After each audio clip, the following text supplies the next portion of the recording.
Hello everyone, this is Mike from BTR Budget Tech Reviews, and today is the review video of the 2014 Moto G.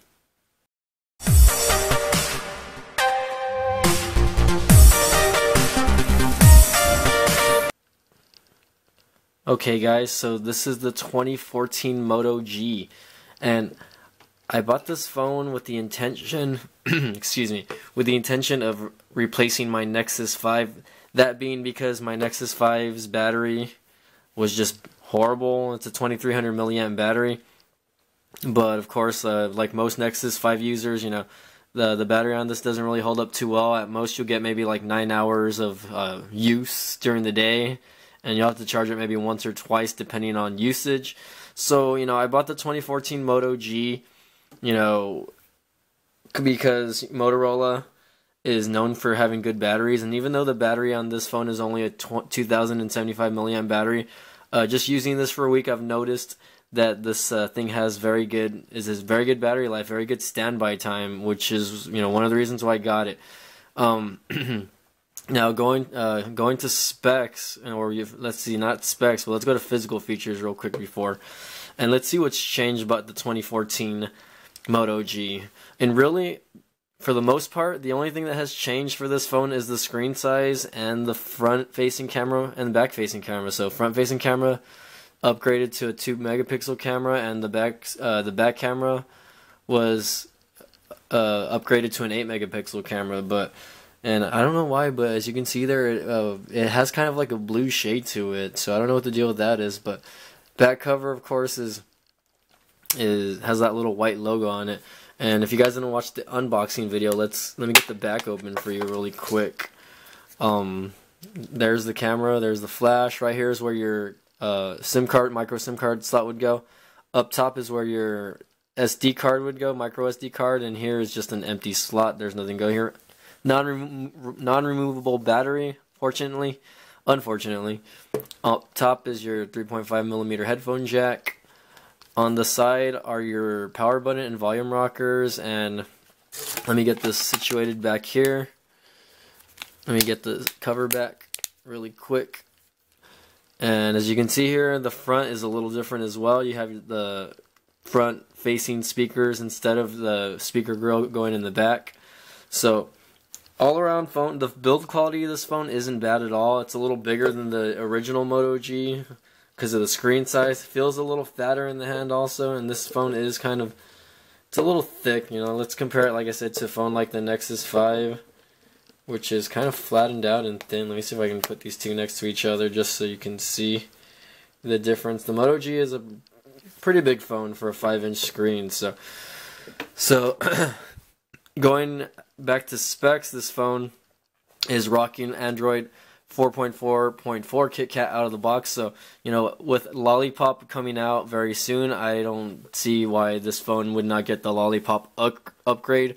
Motorola seems to have it, sunk in that they want to have their UI as stock Android as possible, which is good because, UIs like TouchWiz, the one LG's new UI that has come out, HTC Senses, is just it bogs down the operating system for Android. So I don't see the point of them adding skins and everything when you can just customize the phone yourself. So this phone basically has the same chipset as the original Moto G, the 2013 Moto G. It's got a Qualcomm Snapdragon 400 processor. It's a quad-core processor though, so it's very snappy at times. It's got an Adreno 305 graphics processor.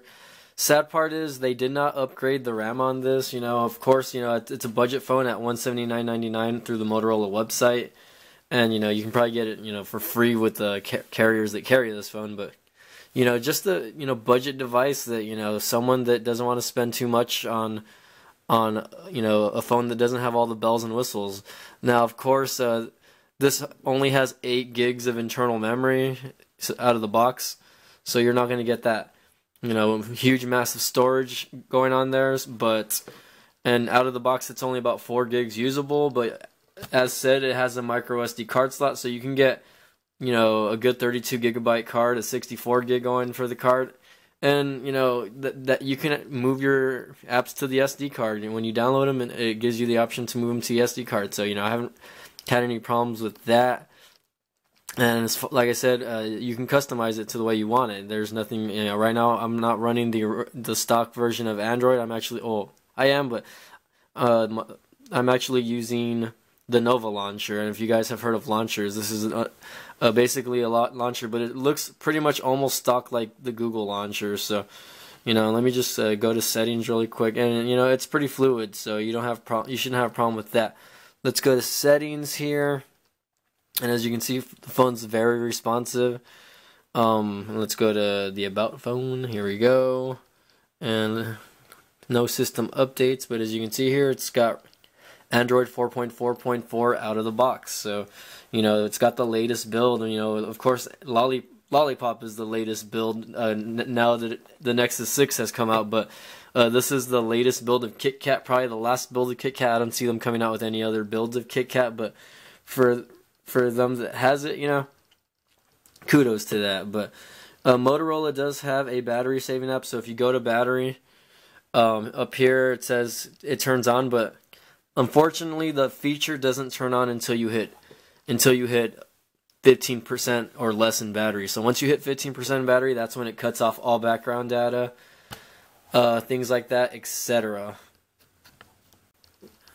This phone's screen is a 5-inch touchscreen, as stated before, but sadly, this phone's screen is not a full HD screen, not 1080p.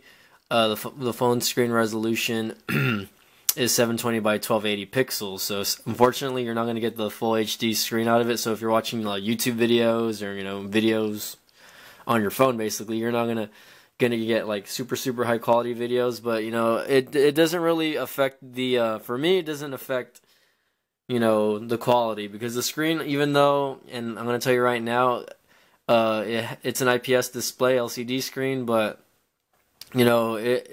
since they stretched it out, it's a little bit of a downgrade from the last Moto G. The last Moto G had over 300 ppi, pixels per inch. This one has 294, but you know what? Using this phone a week, and I have, you can see I have a live wallpaper there going on.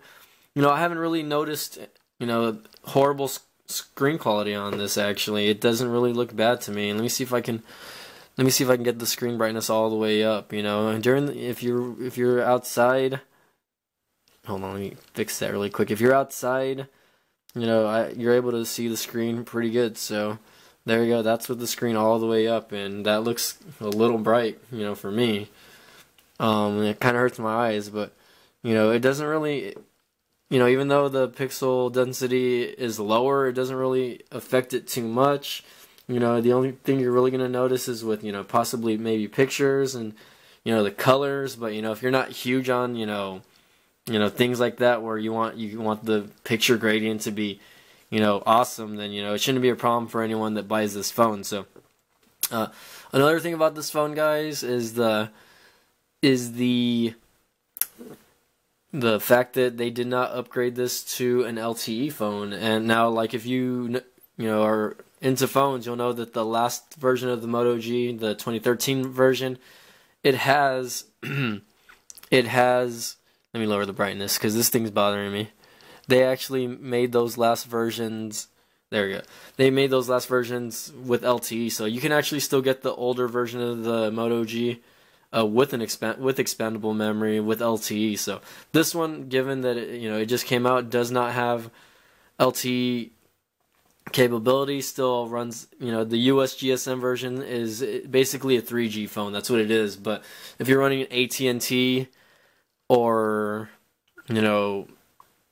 T-Mobile, networks like Metro, where they have HSPA Plus, which is their 4G, which is their old 4G. It's not LTE, but it's still pretty fast. You're gonna get decent.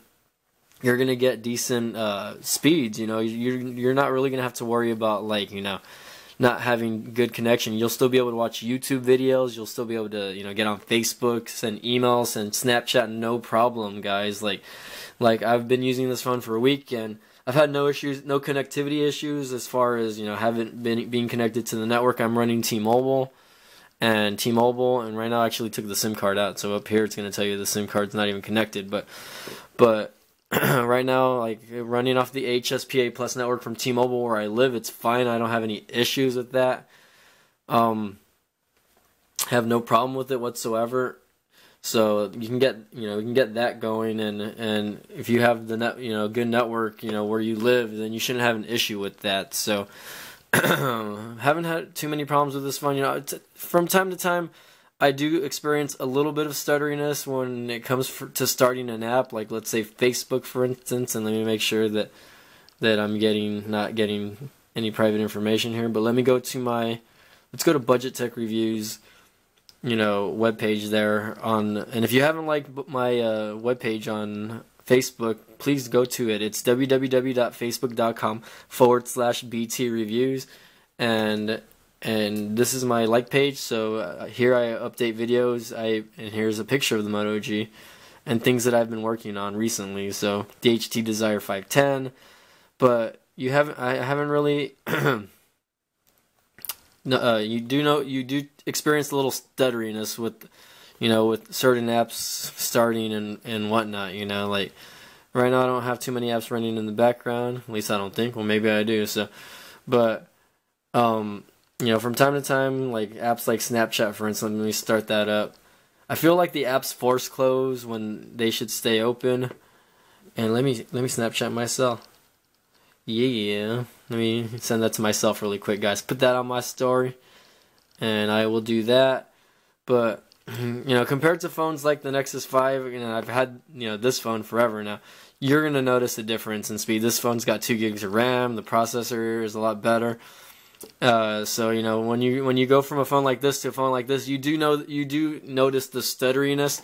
But if you're not a smartphone person, if you're just upgrading from people who still have Blackberries, and people that still have flip phones, there's still people out there that I know that have flip phones, that this would be a really good transition phone to get into, because the Moto G, this is just a good phone. One thing that I do want to tell you is that, and I've watched other review videos on this phone, is the speaker quality on this is actually really good in my opinion. And maybe just because, I'm going from phones like the Nexus 5, where the speaker quality on it's not great, but having these 2 front speakers in the front is just great. I do not complain on that whatsoever. Let's go to YouTube video and let's see if I can give you an example really quick. My last video, I'm actually doing another review video. But let's go look at my HTC video right here on YouTube really quick. We'll finish this off. Oh, I don't want to. Sorry guys, I can't be showing copyrighted stuff here. So hopefully they don't. Hello everyone, this is Mike from BTR Budget Tech Reviews, and this is the 3rd and final review video of the HTC Desire 510 by Boost Mobile. You can hear that's pretty loud, guys.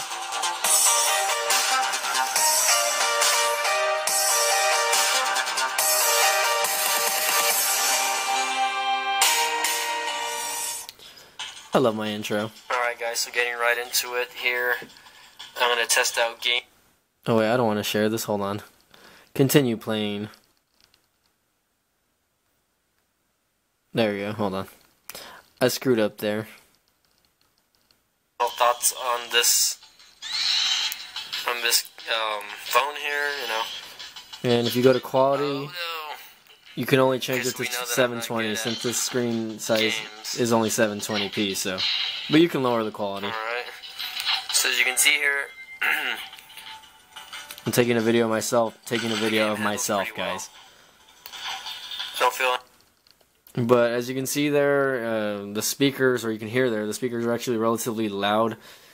So, I don't plan to get any other review videos for this phone just because there's so many of the Moto G out there. But, if I do decide to get one, maybe I'll get one of the camera and pictures, because that's one that I haven't really looked at. I mean, I have taken pictures and video with this, but anyways, guys, I'm going to cut this video short because my camera's dying. But thank you guys for watching, and please subscribe.